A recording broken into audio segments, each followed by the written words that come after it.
Համացանցից օգտվողներ ողջույն, եղանակի տեսության թողարկումները շարունակվում են, փորձենք ներկայացնել առաջիկա օրվա ընթացքում սպասվող եղանակային փոփոխությունները։ Եվ այսպես, գիշերային ժամերին տարածաշրջանում ամենուրեք կնկատվի տեղումների դադար եւ ձևավորված առանց տեղումների եղանակը կպահպանվի ողջ օրվա ընթացքում։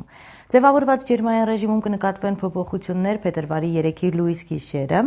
Ամենուրեք կնկատվի օդի ջերմաստիճանի կտրուկ նվազում 5-ից 7 աստիճանով, սակայն ցերեկային ժամերին օդի ջերմաստիճանը փոքր-ինչ կբարձրանա, տեղ-տեղ առայժմ հնարավոր է քամի մինչև 18 մետր/վայրկյան արագությամբ, սաստիկ ցածր տեսանելիություն ճանապարհների առանձին հատվածներում կամ երկասառույցի հավանականություն, առայժմ կան նաև դժվար անցանելի ճանապարհներ, այնպես որ շրջաններ մեկնելուց առաջ ծանոթացեք եղանակային փոփոխություններին եւ տեղեկացեք ճանապարհների վիճակից։ Երևանում մեծ մասամբ սպասվում է արևային եւ առանց տեղումների եղանակ, հնարավոր է մառախուղ ցածր տեսանելիություն, առայժմ ճանապարհների առանձին հատվածներում կամ երկասառույցի հավանականություն։ Գիշերային ժամերին նվազագույնը սպասվում է 9 աստիճան ցուրտ, ցերեկային ժամերին առավելագույնը քաղաքամար Երևանում կգրանցվի 4 աստիճան տաքություն, երեկոյան առավելագույնը սպասվում է 2 աստիճան ցուրտ, գեոմագնիսական դաշտը լինելու է կայուն։ Եղանակի վերաբերյալ այս պահի համար նախատեսել էինք այսքանը։ Անվճար եղանակ ձեր բջջայինում։ Այցելեք Meteo TV հեռուստաընկերության կայք եւ ներբեռնեք։ Մնացեք սիրով։